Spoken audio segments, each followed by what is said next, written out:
kembali. Katakanlah, jika kamu sembunyikan apa yang ada dalam hatimu, atau kamu nyatakan, pasti mengetahuinya. Ketahui apa yang ada di langit, atas segala sesudah hari ketika mendapatkan balasan atas kebajikan yang telah dikerjakan dihadapkan kepadanya. Begitu juga balasan atas kejahatan yang telah dia kerjakan. Dia berharap sekiranya ada jarak yang jauh antara dia dengan hari itu, dan Allah memperingatkan kamu akan siksanya. Allah Maha Penyayang terhadap hamba-hambanya. Katakanlah Muhammad, jika kamu mencintai Allah, ikutilah aku. Niscaya Allah mencintaimu dan mengampuni dosa-dosamu. Allah Maha Pengampun, Maha Penyayang. Maha benar Allah dengan segala firman-Nya. Surat Ali Imran ayat 28 sampai 31.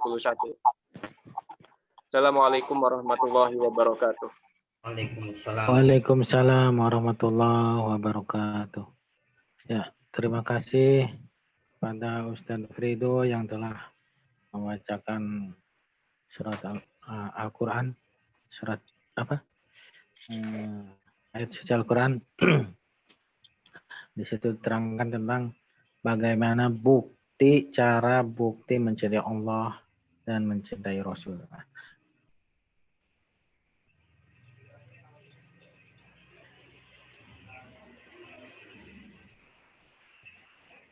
Nah, bagaimana caranya membuktikan cinta kita kepada Allah dan juga kepada Rasul-Nya. Sama seperti tema kita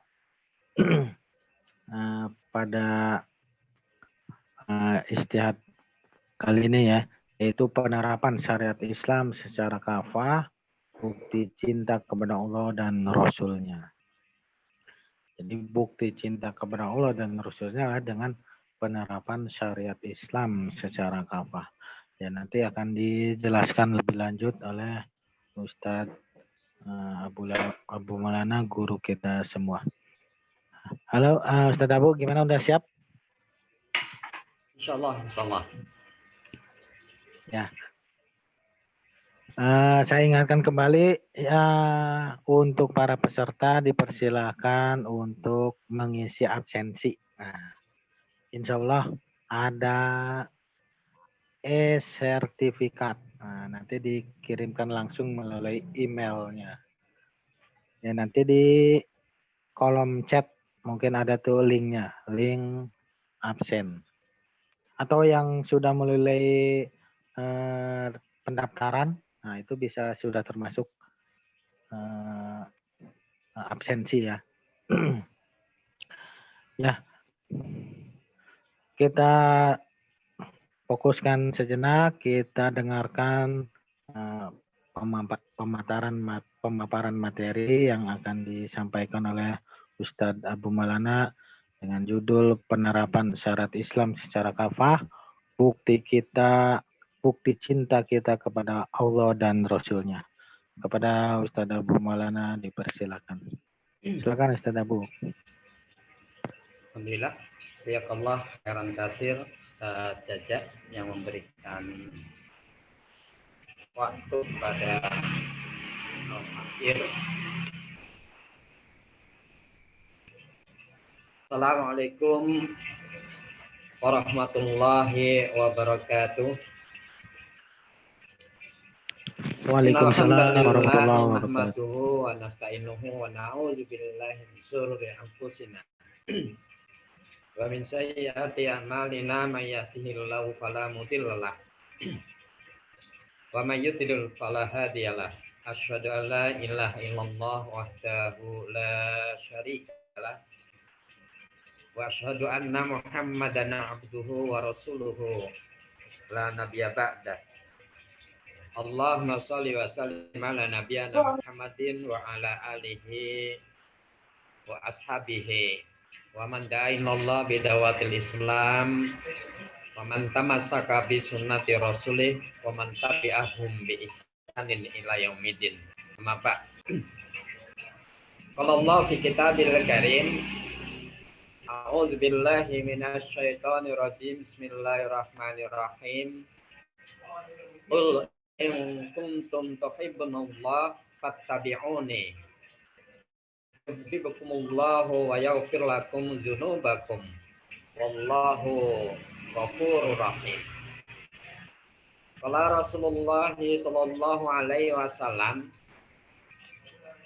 innallaha la yanzuru ila suwarikum wa amwalikum walakin innama yanzuru ila qulubikum wa a'malikum. Shadaqallahul azim wa shadaqa rasul karim wa nahnu ala zalika minasyahidin wa syakirin walhamdulillahi rabbil alamin. Ma'asyiral muslimin rahmatullah, saudara yang dimuliakan oleh Allah Subhanahu wa taala, sobat istihad yang saya sayangi dan saya cintai.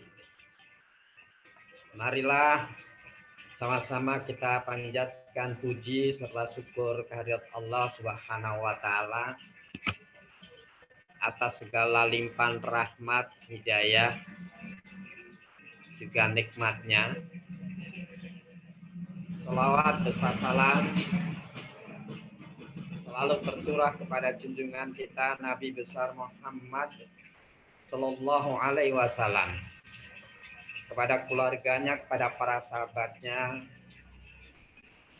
dan juga kepada seluruh umatnya, bil khusus pada kita semua. Semoga kita selalu diberikan keistiqomahan oleh Allah Subhanahu wa taala untuk terus berada di pihak Rasulullah. Terus kita berupaya untuk bagaimana risalah-risalah Rasulullah, risalah-risalah Islam itu menginternal, menyatu dalam diri kita. Semoga dengan itu semua kelak kita layak untuk mendapatkan syafaat dari baginda Rasulullah Muhammad Sallallahu Alaihi Wasallam. Sobat istihad yang dimuliakan oleh Allah Subhanahu Wa Taala, pada malam hari ini terkhusus ya, pada malam hari ini sebagaimana yang disampaikan oleh pembawa acara, pengatur acara, kita masih berada di bulan Rabiul Awal, di mana di bulan Rabiul Awal itu ada momentum bagi kita semua, yakni momentum Maulid Nabi Sallallahu Alaihi Wasallam. Dengan Maulid Nabi Sallallahu Alaihi Wasallam, semoga kita diingatkan kembali, kita selalu diingatkan kembali, dan diingatkan terus-menerus kepada sirah perjalanan dan perilaku Rasulullah Sallallahu Alaihi Wasallam. Rasulullah Sallallahu Alaihi Wasallam sebagai pemimpin agung kita. Rasulullah Sallallahu Alaihi Wasallam menjadi cermin indah kita. Dan Rasulullah Sallallahu Alaihi Wasallam menjadi uswatun hasanah kehidupan kita, supaya kita menjadi manusia-manusia yang baik dan benar. Sobat istihad yang dimuliakan oleh Allah Subhanahu Wa Taala.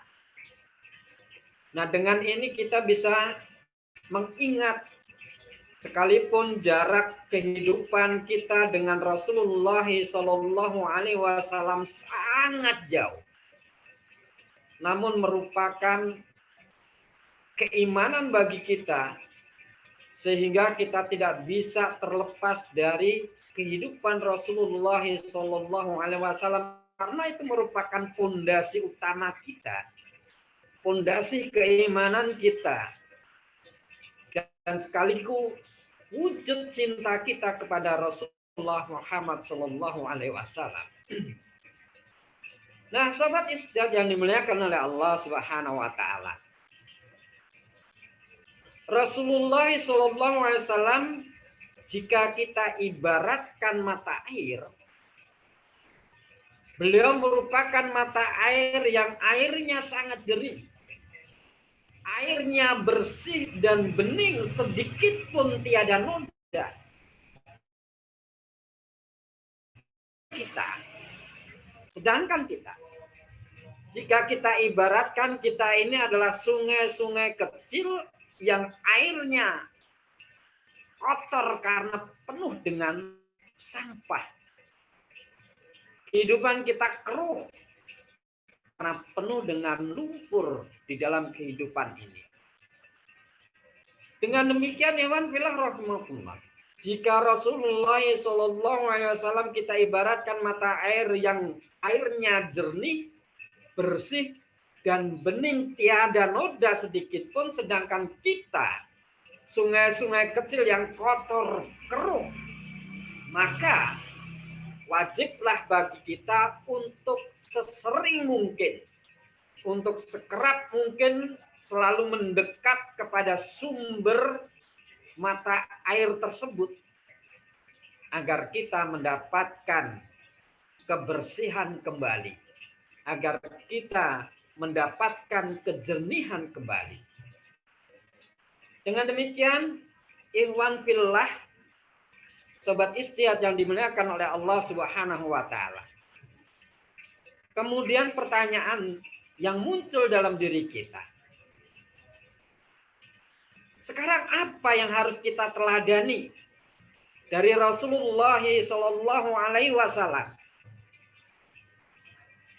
Nah, kalau kita membaca Al-Quran, kemudian kita pahami Al-Quran itu, kita telaah Al-Quran itu, dan kita teliti, kita tidak akan pernah menjumpai satu ayat pun bahwa Allah Subhanahu wa taala memuji Nabi besar Muhammad Sallallahu Alaihi Wasallam didasarkan kepada sosok ketampanan beliau.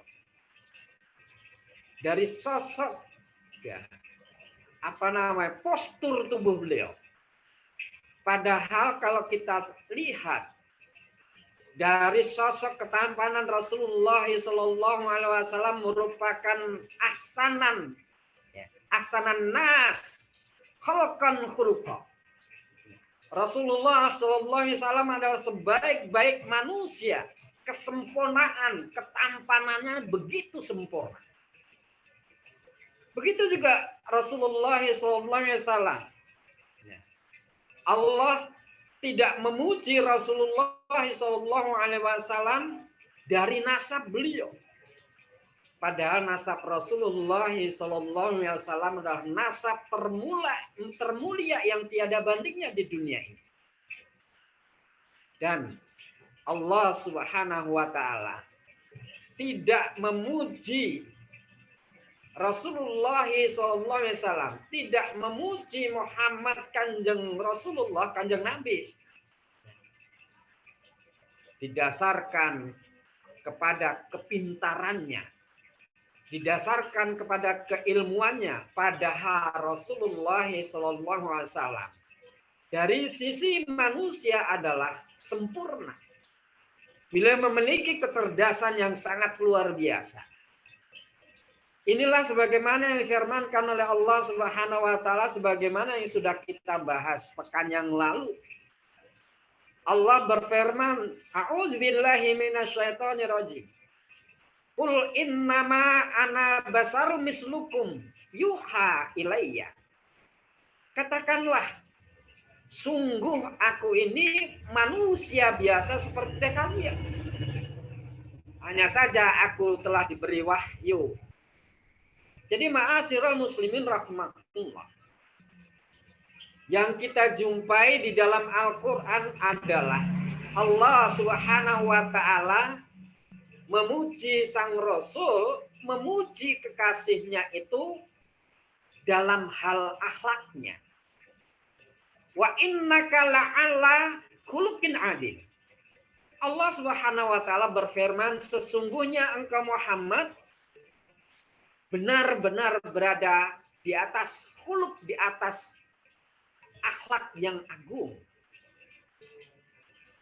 Dan juga kemarin kita sudah bicarakan bahwa salah satu sahabat bertanya kepada Ummul Mukminin Siti Aisyah radhiyallahu anha, tatkala beliau ditanya bagaimana akhlak Rasulullah, Beliau mengatakan kana khuluquhul Quran. Akhlak beliau, akhlak Rasulullah sallallahu alaihi wasallam adalah Al-Qur'an. Jadi inilah sobat istihad yang dimuliakan oleh Allah Subhanahu wa taala. Jadi kita ketika mengacu kepada Rasulullah sallallahu alaihi wasallam, kita mengaku umat Rasulullah sallallahu alaihi wasallam. Yang dinilai dari kita sebagaimana yang dinilai kepada Rasulullah Muhammad sallallahu alaihi wasallam bukan ditinjau dari sisi fisik beliau. Bukan ditinjau dari ketampanan beliau. Bukan dari nasab beliau. Dan bukan pula dari kepintaran beliau. Namun, iwan fillah rahmatullah, kita akan dinilai oleh Allah Subhanahu wa taala. Kita akan diakui umat Rasulullah sallallahu alaihi wasallam ditinjau dari sisi akhlak kita. Apakah kita mengikuti akhlak Rasulullah sallallahu alaihi wasallam yang menjadi uswatun hasanah bagi kita? Lebih dari itu, iwan fillah rahimakumullah, peringatan Nabi yang kita lakukan, maka pada dasarnya itu merupakan bentuk cinta kita kepada Allah Subhanahu wa taala. Allah Subhanahu wa taala berfirman, A'udzubillahi minasyaitonir rajim. Qul in kuntum tuhibbunallah fattabi'uni yuhibbukumullahu wa yaghfir lakum dzunubakum. Wallahu ghafurur rahim. Qul in kuntum tuhibbunallah, katakanlah jika kalian benar-benar mencintai Allah, fattabi'uni, maka ikutilah aku. Yuhibbukumullahu wa yaghfir lakum dzunubakum. Jika engkau mengikuti aku, jika kita mengikuti Rasulullah sallallahu alaihi wasallam dalam seluruh aspek kehidupan yang kita jalani, niscaya kita akan mendapatkan kasih sayang dari Allah Subhanahu wa taala. Yuhibbukumullah. Allah akan mengasihi, Allah akan menyayangi kita. Wa yaghfir lakum dzunubakum. Dan Allah akan mengampuni dosa-dosa kita semua. Wallahu ghafurur rahim. Dan Allah Maha Pengampun lagi Maha Penyayang.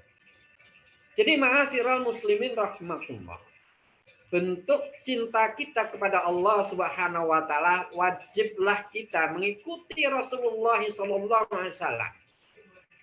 Ketika kita beritiba kepada Rasulullah sallallahu alaihi wasallam dengan penuh keyakinan, dan itulah yang kita jadikan landasan dasar di dalam kehidupan ini, maka wajiblah kita merealisasikan, mewujudkan apapun yang diperintahkan oleh Rasulullah sallallahu alaihi wasallam dan meninggalkan apapun yang dilarang oleh beliau.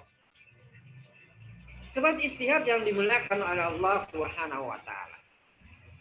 Bukti cinta kita kepada Nabi Muhammad sallallahu alaihi wasallam, bukti kita kepada Rasulullah sallallahu alaihi wasallam menjadi cermin kehidupan kita.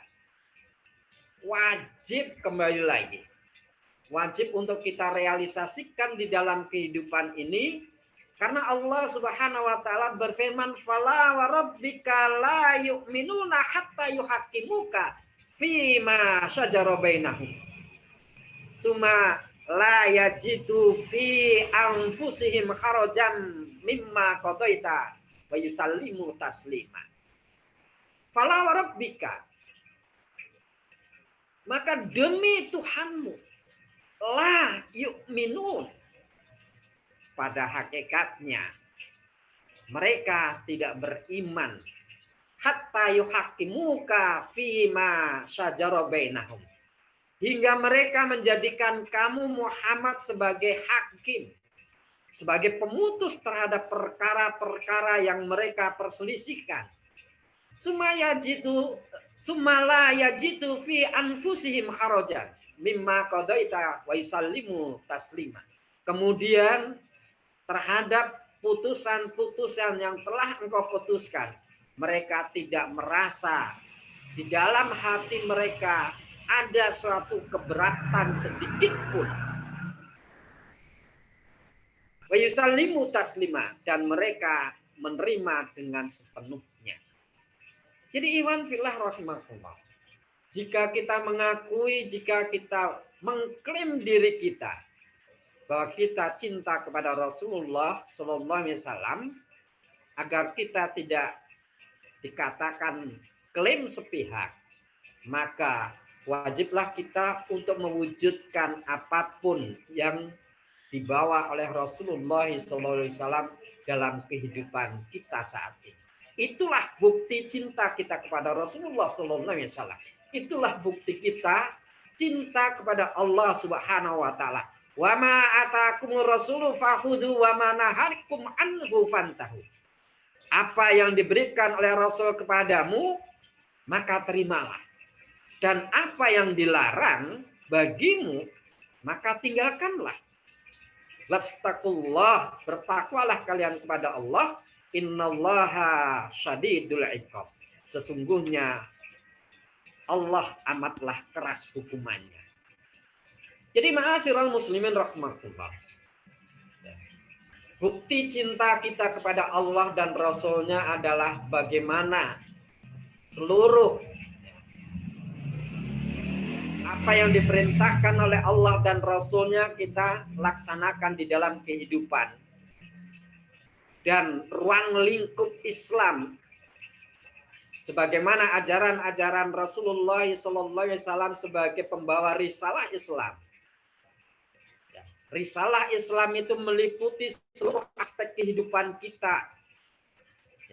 Tatkala manusia berhubungan dengan Allah Subhanahu Wa Taala, bagaimana Islam mengatur di dalam kehidupan ini? Bagaimana kita memiliki fondasi kehidupan? Bagaimana kita berakidah? Bagaimana kita melaksanakan ibadah-ibadah kepada Allah Subhanahu Wa Taala? Semua itu diatur dalam aturan-aturan yang dibawa oleh Rasulullah Sallallahu Alaihi Wasallam. Begitu pula bagaimana aturan-aturan diri kita terhadap diri kita pribadi. Hubungan manusia dengan dirinya sendiri. Di situ ada akhlak pakaian, makanan, dan minuman. Dan juga yang sangat berpengaruh di dalam kehidupan ini adalah hubungan antar manusia. Jadi ma'asyiral muslimin rahmatullah. Jika kita ringkas secara sempurna kehidupan Islam itu diatur oleh Allah Subhanahu Wa Taala, didasarkan kepada risalah-risalah yang dibawa oleh Rasulullah SAW. Baik terkait dimensi yang pertama hubungan manusia dengan khaliknya. Dimensi yang kedua hubungan manusia dengan manusia itu sendiri, dengan dirinya sendiri. Dan juga dimensi yang ketiga hubungan manusia dengan manusia yang lain. Allah menyediakan solusi terhadap problematika kita semua. Wa nazzalna 'alaikal kitaba tibyana likulli syai'. Dan aku menurunkan, telah aku turunkan Alkitab, telah aku turunkan Al-Quran tibyana likulli syai', untuk menjelaskan sesuatu. Bagaimana manusia menghadapi problematika kehidupan dalam aspek-aspek yang mereka hadapi. Allah memberikan solusi terhadap permasalahan itu. Dengan demikian, wajarlah apabila di dalam kehidupan ini,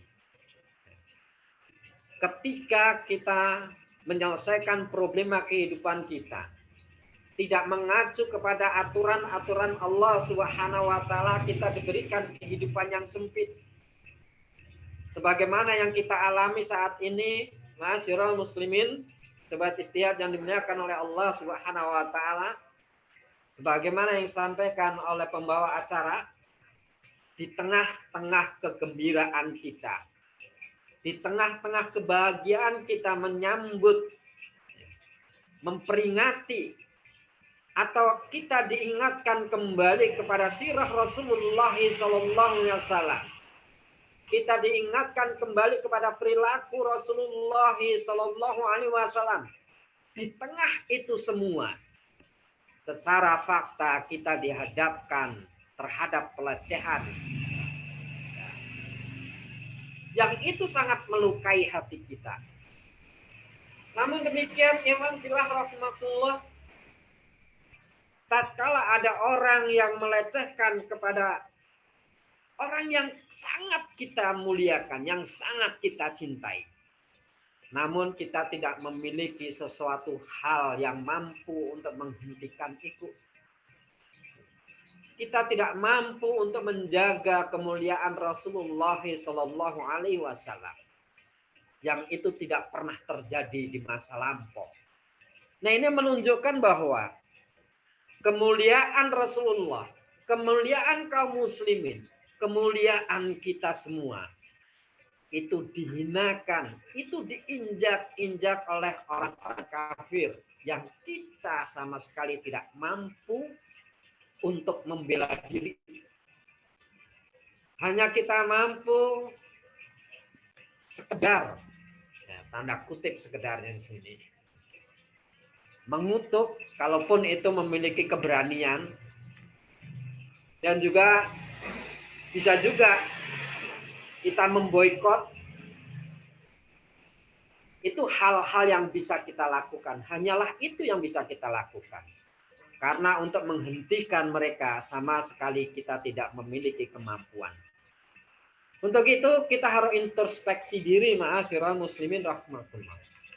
Ketidakberdayaan kita sesungguhnya itu berawal dari keabean kita terhadap aturan-aturan Allah Subhanahu wa taala.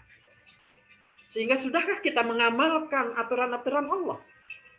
Sudahkah kita mewujudkan risalah Rasulullah SAW di dalam kehidupan ini secara keseluruhan? Jika terkait dengan dimensi yang pertama, boleh jadi kita bisa melaksanakan. Kita bisa mengamalkan. Bahkan kaum muslimin bisa melaksanakan itu semua. Walaupun tidak menutup kemungkinan masih juga ada yang meninggalkan. Yang jadi problem, kaum muslimin yang meninggalkan kewajiban-kewajiban itu tidak ada pula yang bisa mengembalikan agar mereka itu tunduk dan patuh serta mengamalkan apa yang diperintahkan oleh Allah dan Rasul.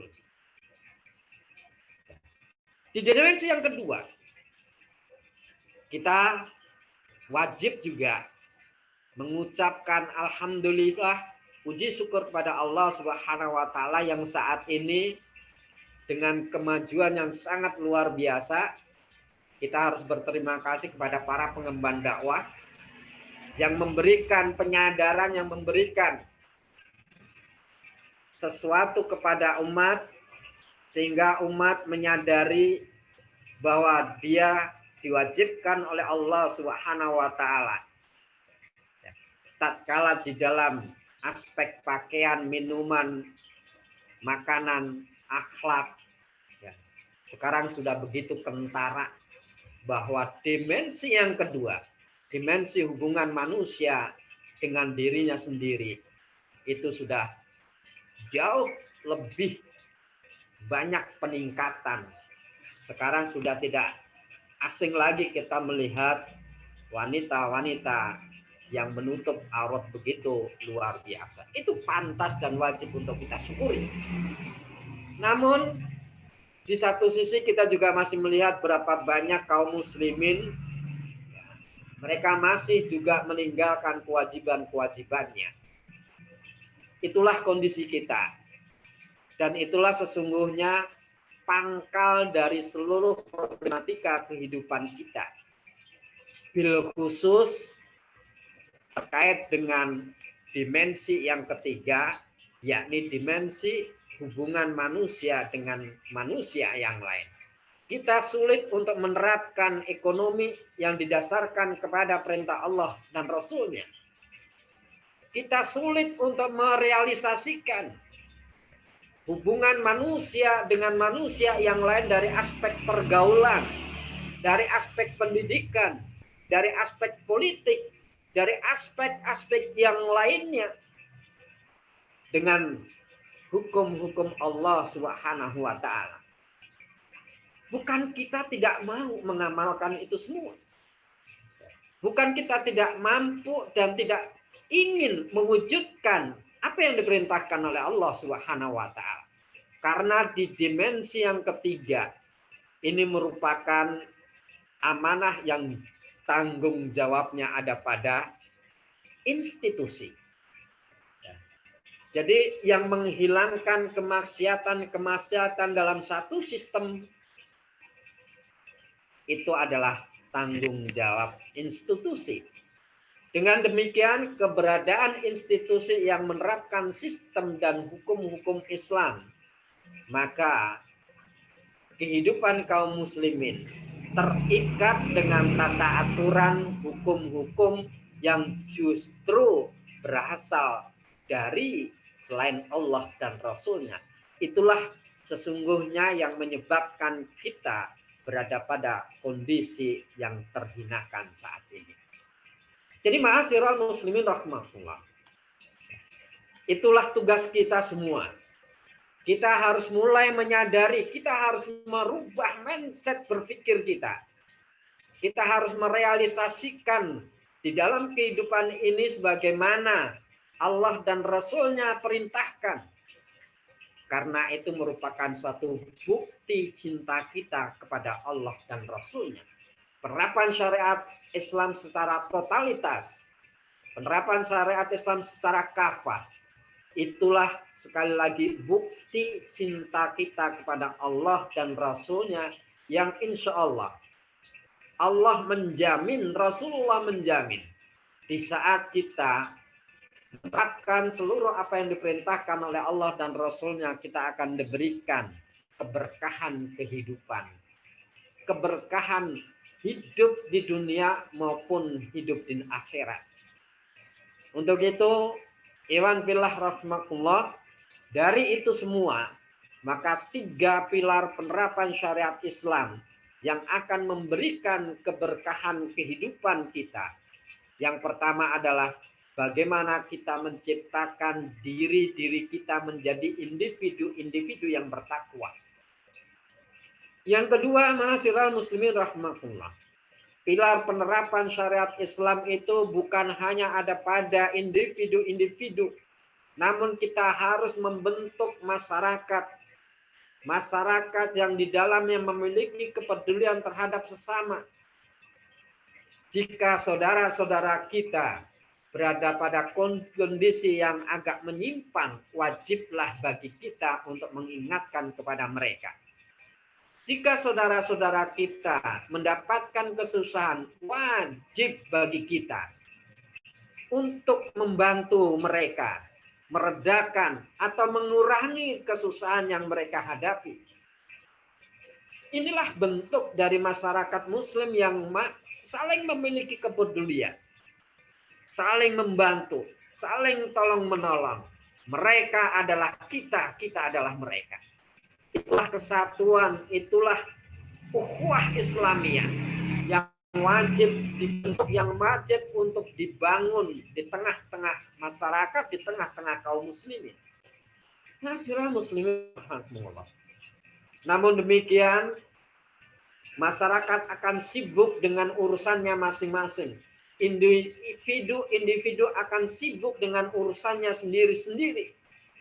Jika kebutuhan kita di dalam kehidupan ini tidak ada jaminan yang bisa kita harapkan, maka disinilah perlunya institusi, perlunya negara yang menerapkan syariat Islam secara kafah untuk menciptakan keadilan, untuk menghilangkan kezaliman, untuk menjamin seluruh kebutuhan-kebutuhan pokok bagi kita semua.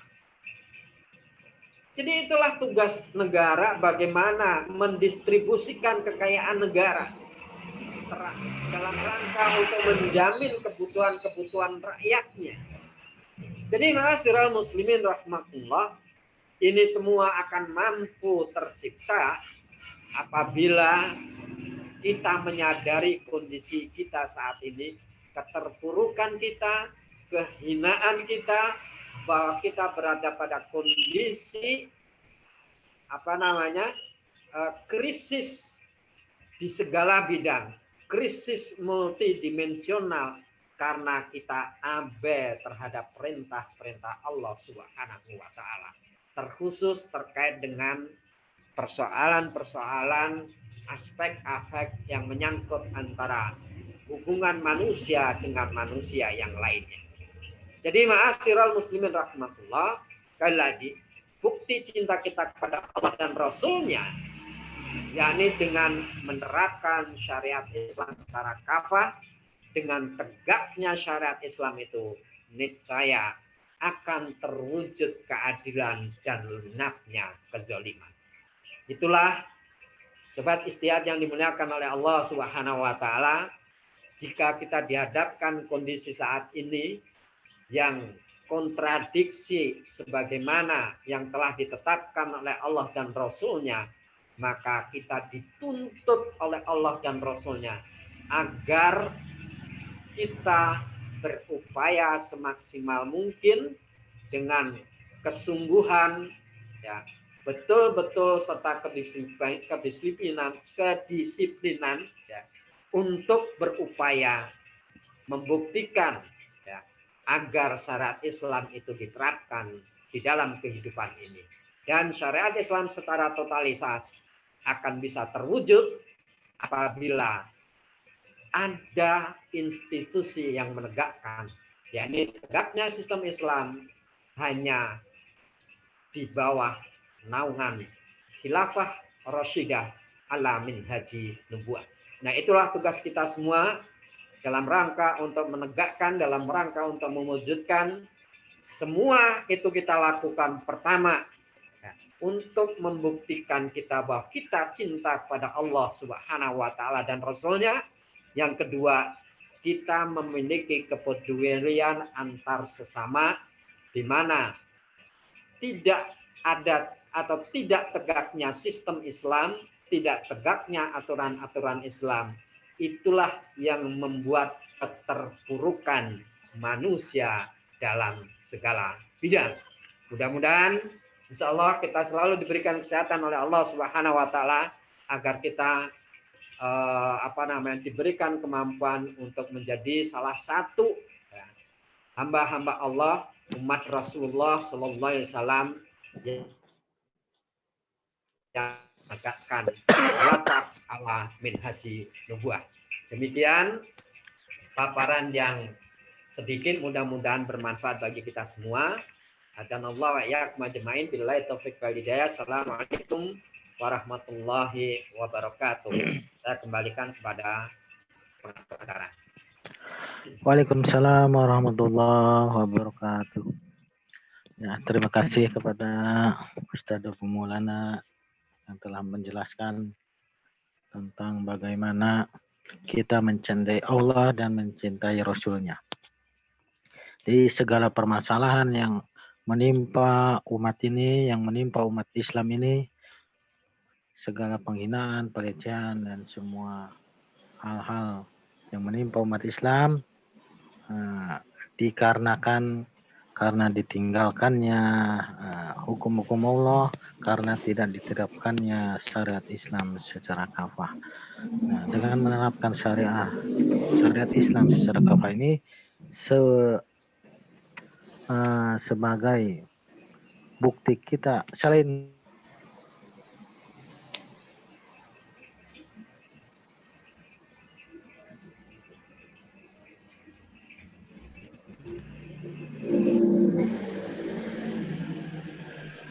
selain bukti cinta kita kepada Allah dan Rasul-Nya, juga merupakan solusi atas permasalahan yang menimpa umat Islam saat ini. Contohnya misalnya sekarang yang lagi ramai yaitu penghinaan hinaan terhadap Nabi kita Nabi Muhammad SAW. Pada saat diterapkannya Islam dalam naungan khilafah, orang-orang kafir tidak berani melakukan penghinaan, walaupun mereka Islam merencanakan. Bahkan dalam suatu keterangan, Sultan Abdul Hamid II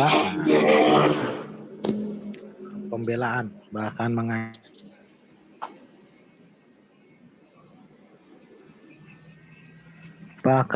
Sultan Abdul Hamid II mengancam akan menyerukan jihad terhadap Prancis yang akan melaksanakan atau yang akan menyelenggarakan opera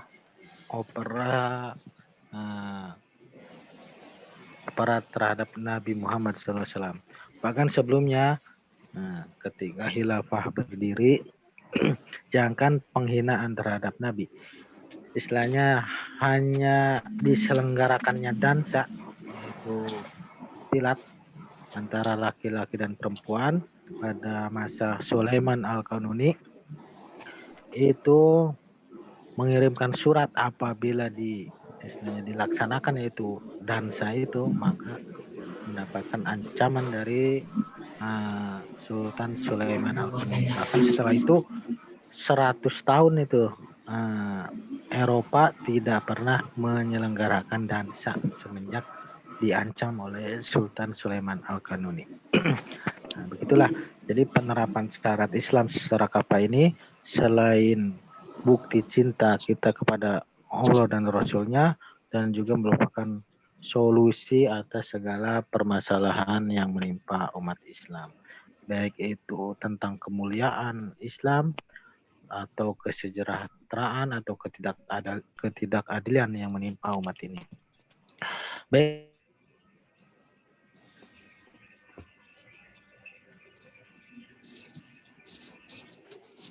Baik sobat Istihad yang dirahmati Allah, dipersilahkan jika ada yang ingin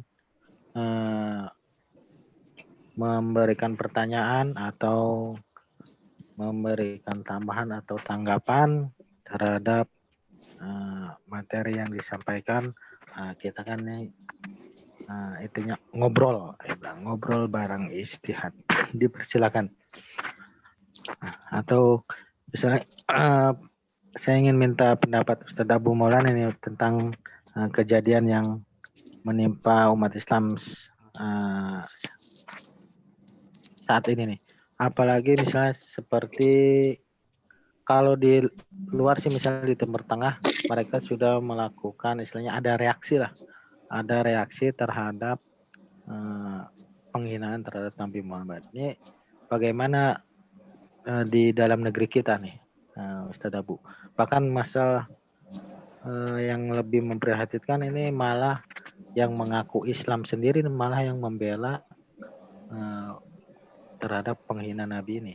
Misalnya sudah viral misalnya di Twitter itu kayak Nadir Shahhusan itu dia mengeluarkan pernyataan, katanya karikatur Nabi itu tidak ada, soalnya karena kita tidak mengetahui wajah Nabi.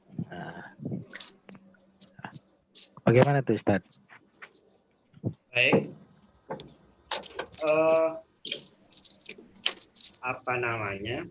Apabila kita memiliki sesuatu, mencintai sesuatu, dan sesuatu itu kita sangat agungkan, sesuatu itu sangat kita muliakan, sesuatu itu dihina oleh orang lain, kemudian sesuatu itu dilecehkan oleh orang lain, sesuatu itu tidak dihargai, maka seharusnya kita memiliki sikap yang memberikan pembelaan terhadap sesuatu yang kita muliakan. Ini sebetulnya bentuk sikap yang manusiawi, jika kita melindungi hal yang kita muliakan, kita melindungi hal yang begitu berpengaruh di dalam kehidupan kita, maka Rasulullah SAW bersabda, la yu'minu ahabbukum hatta yakunallahu wa rasuluhu ahabba ilaihi mimma siwahu. Tidak sempurna iman seseorang di antara kamu hingga Allah dan Rasulnya lebih dicintai daripada yang lain. Dengan demikian, apabila kita mencintai Allah dan Rasulnya, ketika diganggu, ketika dilecehkan, ketika direndahkan kemuliaannya, kita tidak membela, maka dari hadis ini bisa dikatakan kita diragukan keimanan kita. Kita diragukan kecintaan kita. Nah, ini menjadi sangat aneh ketika kaum muslimin justru setuju, justru mendukung, justru berpihak kepada orang yang melecehkan tersebut. Ini menjadi pertanyaan bagi kita semua. Bahkan kalau kita mengutip pendapat Syekh Abdurrahman Asy-Sya'di rahimahullah, beliau mengatakan menghina Allah, menghina ayat-ayat dan Rasulnya adalah penyebab dari kekafiran. Pelakunya itu keluar dari agama Islam. Jadi dikatakan murtad karena agama ini dibangun di atas prinsip mengagungkan Allah, prinsip mengagungkan Rasulullah SAW, menghina salah satu di antaranya itu merupakan hal yang bertentangan dengan prinsip pokok kedua ini. Ya ini mengagungkan Allah dan Rasulnya. Maka penghinaan kepada Rasulullah SAW ini adalah penghinaan secara prinsip. Ya. Dan banyak ulama, bahkan jumhur ulama mengatakan bahwa orang yang menghina Rasulullah SAW dia bisa dihukum dengan hukuman mati. Jadi penggal. Ini karena merupakan persoalan prinsip. Menginjak-injak prinsip di dalam keimanan itu sesuatu yang tidak bisa ditolerir. Dengan demikian, perlu introspeksi diri kita. Jika kita tidak memiliki kemarahan, jika kita tidak memiliki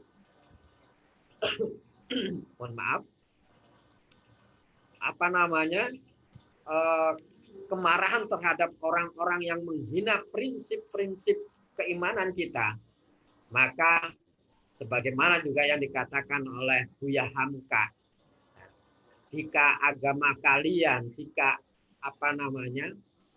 keimanan kalian diinjak-injak, dihinakan, dilecehkan, kalian tidak memiliki rasa untuk tidak suka, rasa marah kepada mereka, maka lebih pantas ya pakaian-pakaian kalian itu diganti dengan kain kafan. Jadi ma'asyiral muslimin rahmatullah, ya, bentuk cinta kita kepada Allah dan Rasulnya harus kita menjaga kemuliaan Rasulullah Muhammad SAW. Karena itu merupakan hal yang prinsip. Jadi, ya, mari kita ekspresikan kemarahan kita sesuai dengan kemampuan kita. Sekarang saudara-saudara kita khususnya di kawasan Timur Tengah, dia mengekspresikan kemarahannya dengan mengajak bersama-sama untuk memboikot ya produk-produk dari negara yang melindungi bahkan berada di balik penghinaan terhadap Rasulullah Shallallahu Alaihi Wasallam. Inilah yang perlu untuk kita buktikan dalam diri kita. Ya. Paling tidak selemah-lemahnya adalah kita mengutuk dari itu semua. Yaitu mari bersama-sama kita ekspresikan. Ya. Ada beberapa media yang bisa kita jadikan sebagai ekspresi kemarahan kita terhadap pelaku penghinaan kepada Rasulullah SAW. Itu Ustaz, kira-kira jawabannya seperti itu.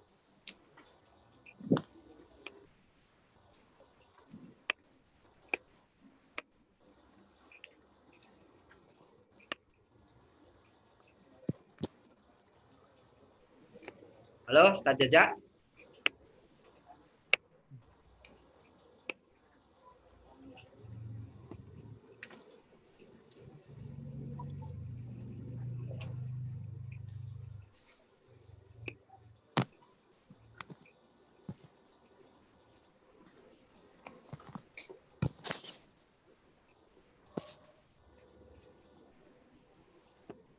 Halo, Ustaz Jaja.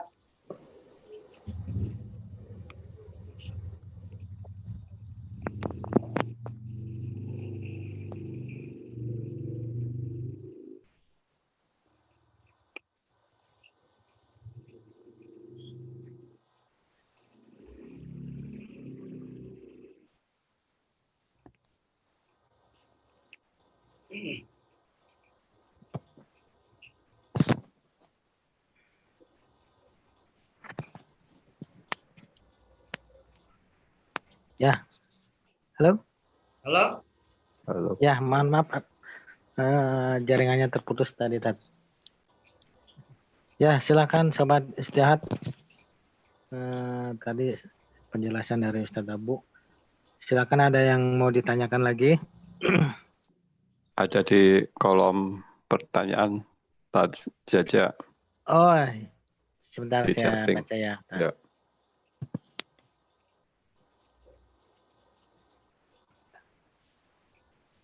Waduh, mohon maaf nih, kolom chat saya kosong ini, Tat.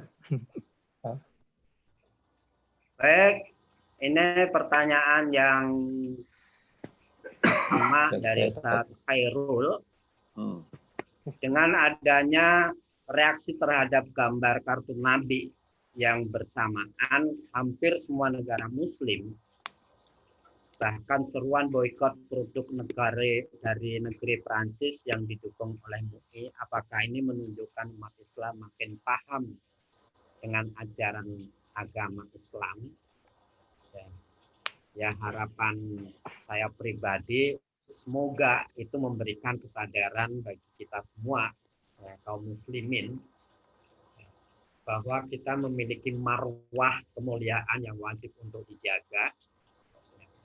Karena Allah Subhanahu wa taala juga berfirman, kuntum khaira ummatin ukhrijat linnas. Ya. Kalian adalah umat yang terbaik yang diturunkan oleh Allah di tengah-tengah manusia. Ya. Paling tidak kita harus memiliki upaya, usaha agar marwah kemuliaan itu tetap. Jadi representasi Islam itu sesungguhnya ada di dalam kaum muslimin. Dengan demikian wajib bagi kita untuk menjaga marwah kemuliaan Islam dengan cara apa? Dengan cara merepresentasikan Islam itu dalam diri kita. Maka inilah yang perlu untuk kita sadari. Jika representasi Islam itu berada pada diri kaum muslimin, niscaya kemuliaan itu akan sulit untuk diganggu-gugat, akan sulit dihinakan oleh umat-umat yang lainnya. Jadi mudah-mudahan penghinaan terhadap Rasulullah SAW yang dilakukan oleh orang-orang kafir menyadarkan bahwa kita memiliki panutan yang wajib untuk kita hargai, untuk kita lindungi kemuliaannya agar tidak semena-mena mereka melecehkan begitu saja. Namun demikian, Iwan fillah rahmatullah, sobat istihad, Orang-orang yang di dalam kehidupannya melandaskan dirinya dengan kapitalisme. Jadi landasan kehidupan, standar kehidupan itu hanya ditinjau dari sisi untung rugi saja. Dengan demikian bahwa boikot yang dilakukan oleh kaum muslimin itu memukul landasan kehidupan mereka. Mereka akan mengalami satu kerugian yang amat besar. Dengan demikian mereka akan berupaya untuk membangun bagaimana kerugian itu tidak terjadi. Sehingga mereka akan melakukan lobby-lobby agar produk-produk mereka itu tidak diboikot lagi. Itu pasti dilakukan. Namun demikian yang perlu untuk kita lakukan sebagai kaum muslimin, untuk menjaga marwah kemuliaan Islam dan kaum muslimin sesungguhnya, itu bukan hanya terletak bagaimana kita memboikot produk-produk mereka. Itu tidak cukup. Itu tidak cukup. Yang seharusnya kita jaga adalah bagaimana mereka tidak diberikan peluang sedikit pun untuk bisa menghinakan kita semua. Kita harus memiliki marwah yang betul-betul berada di dalam kehidupan yang dengan sosok itu mereka tidak seenaknya untuk melakukan pelecehan. Kalau tadi Ustaz Jajak menyampaikan satu riwayat di mana orang-orang kafir baik Inggris itu Perancis tidak melanjutkan agenda yang mereka buat, di mana di dalam agenda itu terdapat satu aktivitas yang melecehkan Rasulullah SAW, karena mereka ada ancaman, ada institusi yang menjadi perisai umat, menjadi representasi dari kemuliaan Islam dan kaum muslimin, yaitu keberadaan khalifah, baik di masa Sultan Hamid maupun di masa Sulaiman Al-Qununi maupun di masa sepanjang sejarah kaum muslimin itu menerapkan syariat Islam, kemuliaan itu selalu terjaga. Bahkan bangsa-bangsa Eropa masih berada pada kondisi yang terbelakang. Namun fakta yang terjadi saat ini seakan-akan kondisi itu terbalik. Terbalik keberadaannya. Nah, itulah yang harus kita sadari, bahwa kemuliaan Islam dan kaum muslimin hanya akan terwujud jika Islam itu diterapkan secara totalitas, secara kafah, dan penerapan syariat Islam itu secara kafah hanya bisa terwujud jika tegaknya kekhilafahan atau tegaknya institusi yang menerapkan syariat Islam. Karena hanya itulah metode penerapan syariat Islam secara kafah. Jadi Ustaz Khairul, mudah-mudahan sebagaimana harapan kita semua, bahwa boikot terhadap produk-produk dari negeri yang menjadi sumber penghinaan Rasulullah SAW itu sebagai bentuk kesadaran kita, bentuk dari kesadaran kaum muslimin akan terhadap perintah-perintah Allah dan Rasul-Nya, terhadap perintah-perintah dari agama yang mereka yakini. Demikian, Ustaz. Ya, kasih Pak. Amin, mudah-mudahan. Amin, insyaallah. Ya.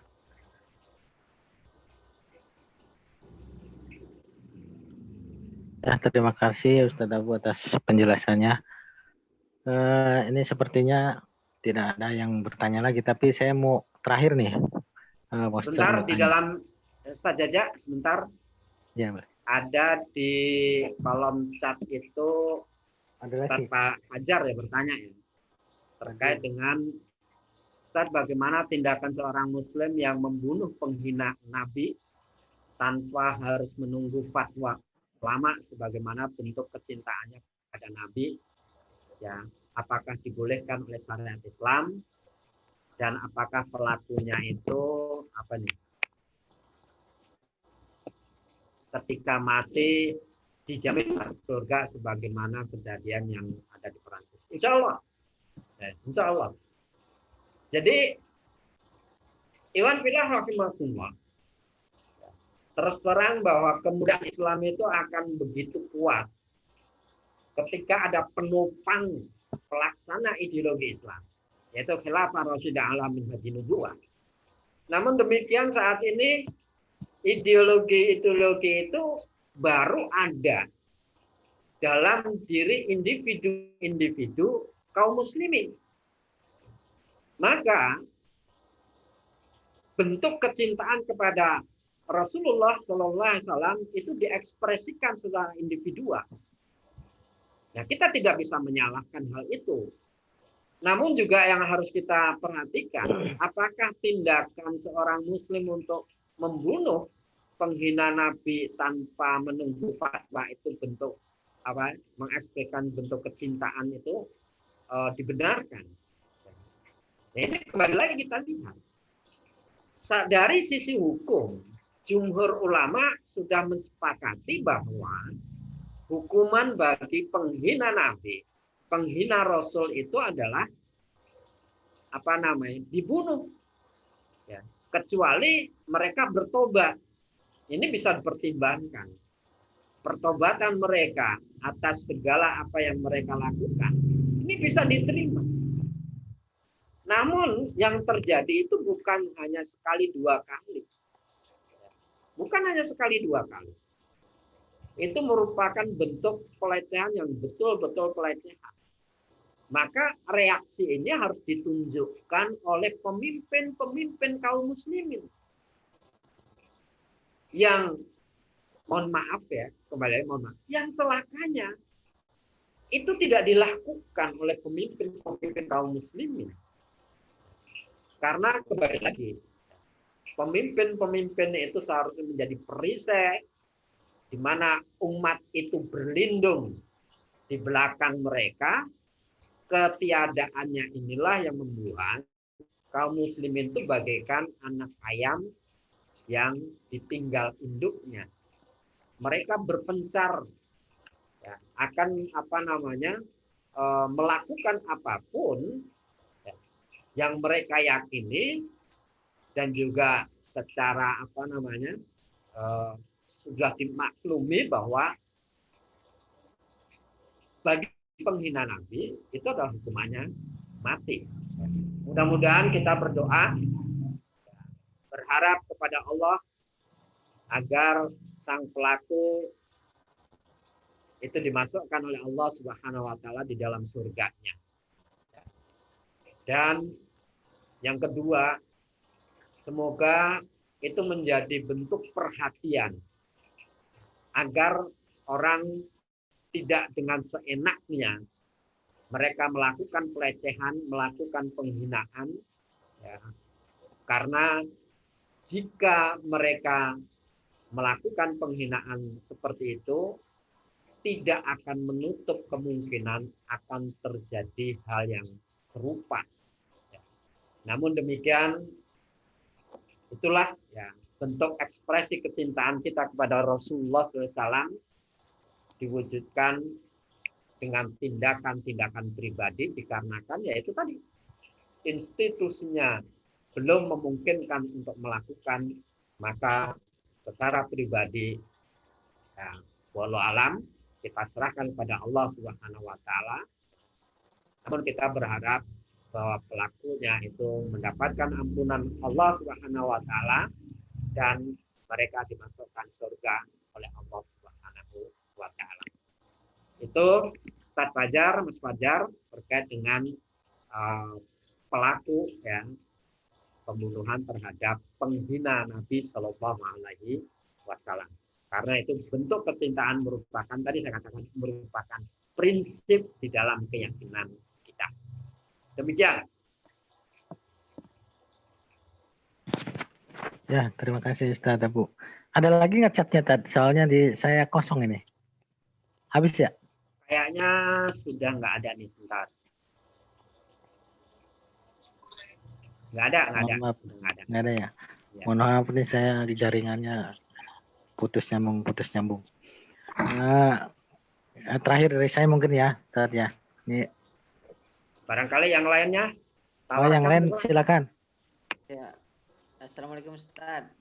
Waalaikumsalam. Waalaikumsalam. Ya, silakan perkenalkan diri. Saya Bayu dari Cisaup mau nanya ini Ustaz. Ya, silakan. terkait Kecil, tadi- suaranya kecil, Ustaz. Mohon untuk dibesarkan. Suara kecil.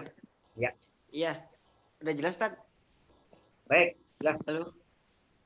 Iya, tadi mengenai terkait dengan pertanyaan dari Ustadz Fajar yang mengenai pembela Nabi gitu ya.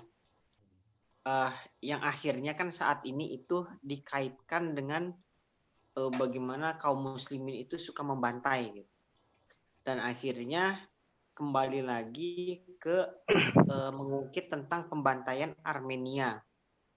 Dan sampai saat ini saya juga belum tahu tentang pembantaian Armenia itu yang katanya tentara dari Khilafah Utsmani itu membantai orang-orang di Armenia. Dan sedangkan di dokumentasi dari dokumentasi Utsmani itu tidak ada pembantaian. Dan ternyata di sejarah itu mengatakan bahwa ada pembantaian dari tentara Khalifah Turki Utsmani gitu. Nah, ini sebenarnya ini kan akhirnya mendorong isu ini gitu bahwa orang Islam itu suka membantai, padahal ya Allah alam gitu. Itu kan dari berbagai perang itu baru terjadi di Armenia, dan malah sekarang menjadikan mereka membuat opini bahwa perbuatan mereka menggambar kartun itu adalah sesuatu hal yang kebebasan berpendapat. Dan ketika ada yang terjadinya pembunuhan itu justru malah kok mengungkitnya ke pembantaian Armenia gitu. Nah, mungkin bisa tahu gitu untuk yang pembantaian Armenia ini benar atau enggak gitu. Karena ini dikaitkan dengan pembunuhan yang dilakukan oleh si guru yang menampilkan kartun Nabi Muhammad itu. Mungkin seperti itu, Ustaz. Ya. Itulah fakta ketika kita itu berada pada kondisi yang terhinakan. Dia berbicara apapun bagi mereka ya sah-sah saja. Untuk memposisi apapun itu pun juga sah-sah saja bagi mereka. Dan kita tidak bisa berbuat apapun juga, karena memang kita berada pada posisi yang tidak bisa berbuat apa-apa. Nah, kita bisa juga melihat secara fakta. Kalau antum tadi katakan pembantaian di Armenia itu mereka ungkit, padahal dalam sejarah Turki Utsmani itu tidak tercatat. Kita bisa melihat fakta saat ini.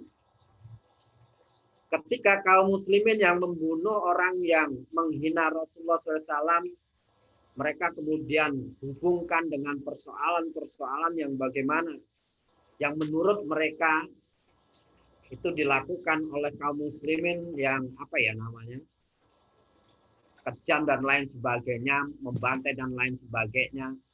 Mereka blow up begitu besar berita-berita itu, yang menurut saya itu merupakan bentuk propaganda saja, mendiskreditkan kaum muslimin. Tapi kita lihat yang baru-baru ini juga terjadi di mana? Di New Zealand. Bagaimana orang kafir itu membunuh orang yang baru sholat di masjid. Kalau di Prancis itu hanya satu orang. Itu begitu mereka mengatakan bahwa itu terjadi satu pembantaian. Di New Zealand yang baru-baru ini itu bukan hanya satu orang, 47 orang. Ya. Toh mereka tidak dikatakan apa yang bentuk pembantaian.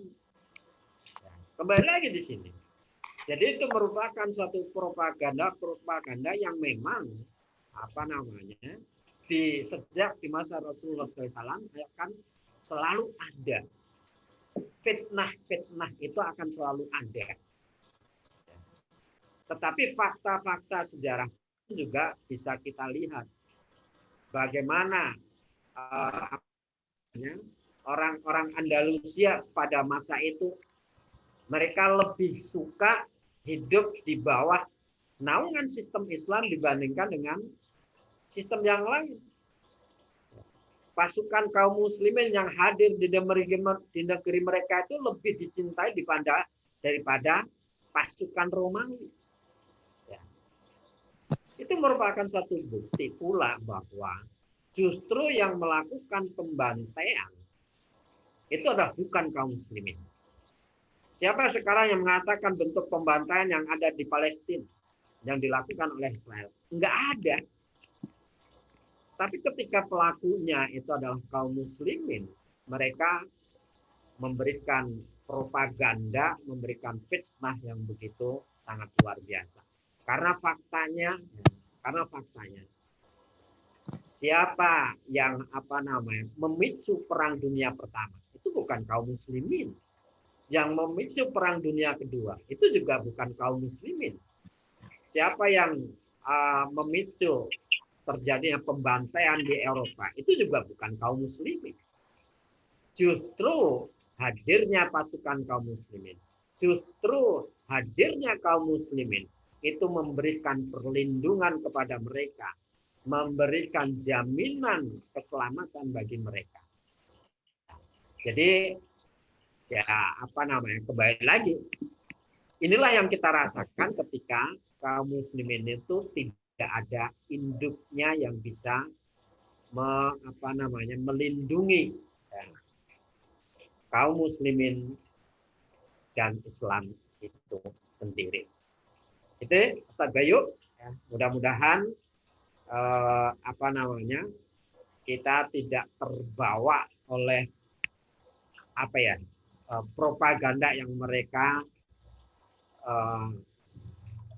viralkan kalau bahasa sekarang itu. Tetapi kita tetap mengacu kepada keyakinan kita, landasan kita, keimanan kita bahwa Islam itu akan memberikan rahmat bagi seluruh alam dengan satu catatan, rahmat itu akan terwujud jika Islam diterapkan secara totalitas di dalam kehidupan ini. Demikian, Ustaz Bayu, semoga bisa diterima.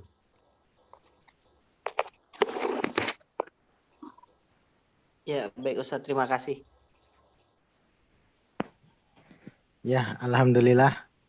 Mungkin pertanyaan dari Ustadz Bayu menjadi pertanyaan terakhir ya. Soalnya waktu juga sudah mendekati akhir nih.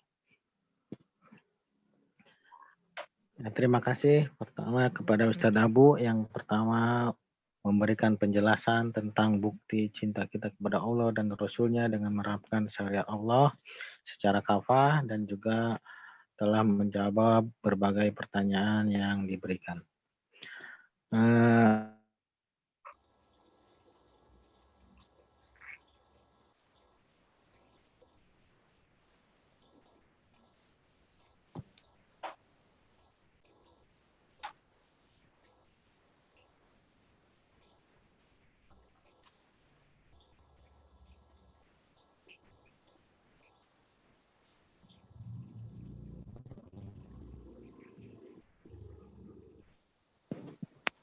Halo. Masuk lagi. Halo. Ya, masuk lagi ya. Aduh, Masya Allah. Astagfirullah nih, jaringannya kurang stabil nih. Ya,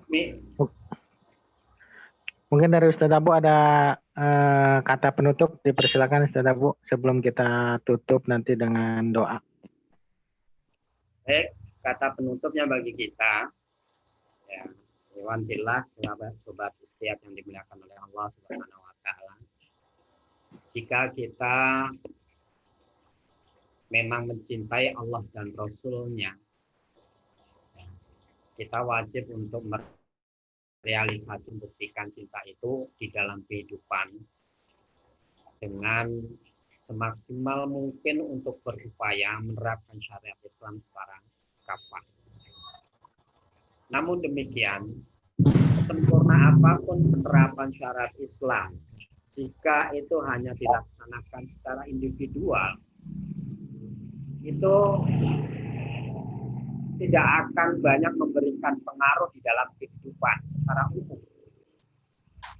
Yang akan memberikan pengaruh ajaran-ajaran Islam di dalam kehidupan itu jika Islam diterapkan secara kafah oleh institusi. Yakni di dalam Islam dikenal satu sistem yang menerapkan syariat Islam secara kafah itu adalah khilafah. Dengan demikian mudah-mudahan kita menjadi salah satu hamba-hamba Allah yang dipilih oleh Allah Subhanahu wa taala sebagai pelaku-pelaku yang bisa mewujudkan tegaknya khilafah ala minhaji nubuwah agar penerapan syariat Islam secara kafah itu segera terwujud. Itulah bukti cinta kita kepada Allah dan Rasul-Nya. Dengan tegaknya khilafah, niscaya tidak akan terulang kembali pelecehan-pelecehan, penghinaan orang-orang kafir terhadap Rasulullah SAW dan penghinaan terhadap kaum muslimin secara keseluruhan atau secara umum kepada manusia dari aspek-aspek yang lainnya, baik dari aspek politik, baik aspek ekonomi, ataupun aspek-aspek yang lainnya.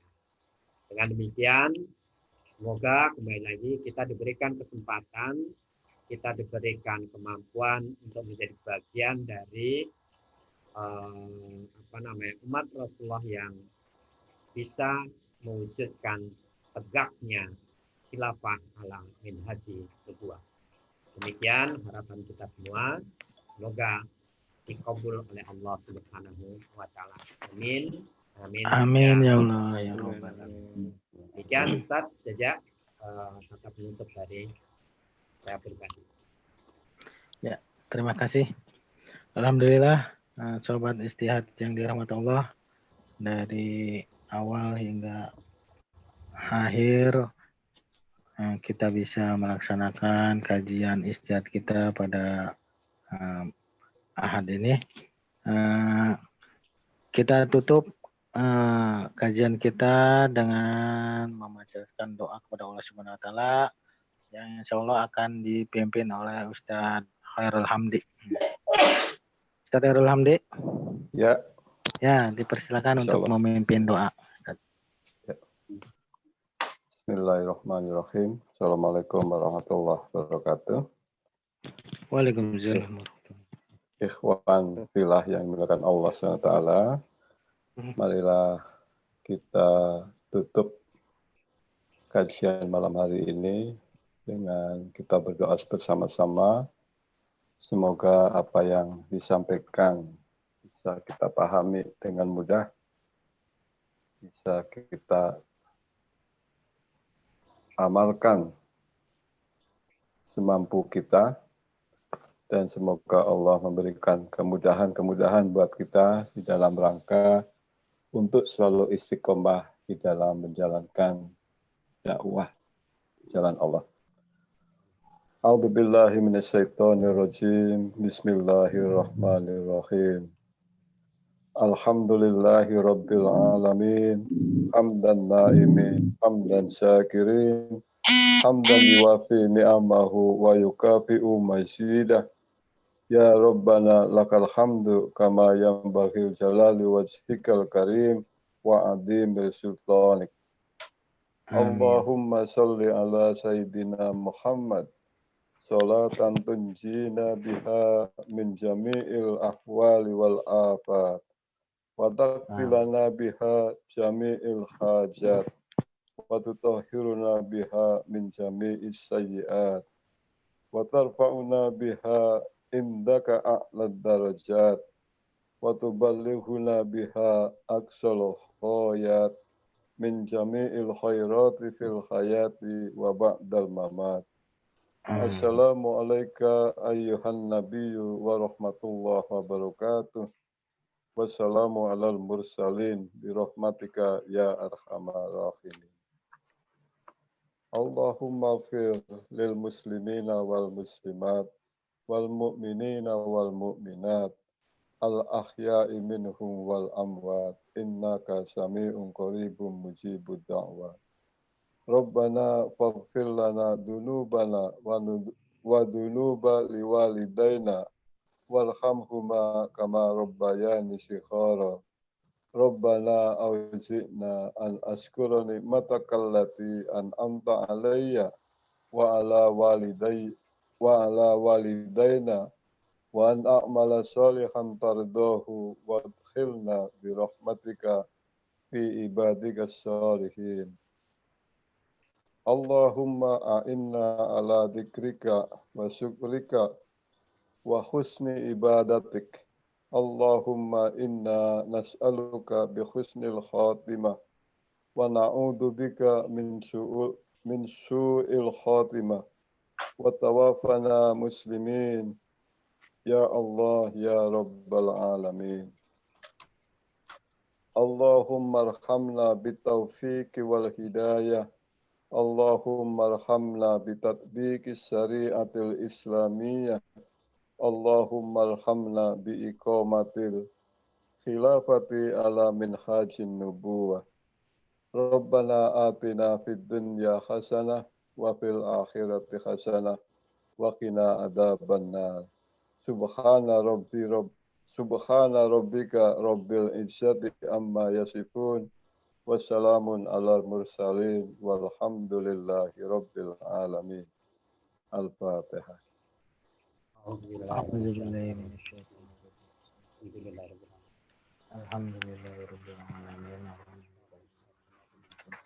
Iyyaka na'budu wa iyyaka nasta'in. Shiratal ladzina an'amta 'alaihim. Amin. Terima kasih kepada Ustaz Zahirul Hamdi yang telah mempimpin doa. Semoga doa kita diijabah oleh Allah Subhanahu wa taala. Amin. Ustaz Jaja, mohon waktu sebentar, Ustaz. Ya, sampailah kita pada penghujung acara. Mudah-mudahan apa yang kita lakukan dicatat oleh Allah sebagai amal soleh dan menambah keberkahan umur kita. Pertama saya ucapkan terima kasih kepada Ustaz Abu Maulana sebagai pemateri. Mohon waktu sebentar, Ustaz. Lupa, ada kelupaan. Oh ya. Ya, insya Allah. Ya, Iwan Fillah rahmatullah. Ada agenda insya Allah. Ya. Nanti di hari Rabu ya kita akan mengadakan aksi bela Nabi ya hari Rabu tanggal 4 November jam atau pukul 1 di depan Kedubes Prancis Jalan MH Tamrin. Mudah-mudahan kita diberikan kesempatan untuk bisa hadir sebagai bentuk kecintaan kita kepada Rasulullah dengan cara melakukan aksi bela Nabi di hari Rabu tanggal 4 November di Kedubes Prancis. Demikian informasi yang bisa saya tambahkan. Silakan. Ya, tadi informasi dari Ustaz Abu. Kita akan mengadakan aksi di hari Rabu di depan Kedubes Prancis. Ya, dipersiapkan dari sekarang ya. Ya, kita tutup.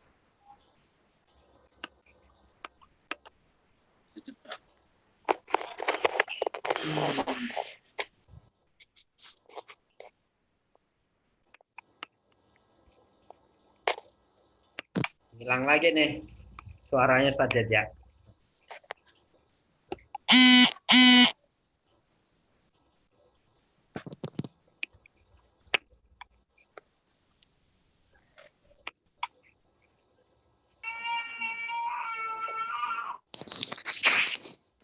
Halo Ustaz Jaja.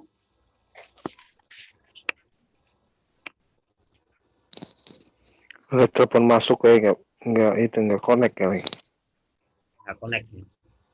Jadi itu mari sama-sama Iwan Filah Rahmatullah kita tutup dengan doa penutup majlis dan hamdalah bersama-sama. Mohon maaf saya mewakili aja. Maka Subhanakallah wa bihamdika asyhadu an la ilaha illa anta astaghfiruka wa atubu ilaik. Dan Allah wa iyyakum ajmain billahi taufiq wal hidayah. Assalamualaikum warahmatullahi wabarakatuh. Waalaikumsalam warahmatullahi wabarakatuh. Semoga insya Allah kita bertemu di pekan depan. Mohon izin untuk live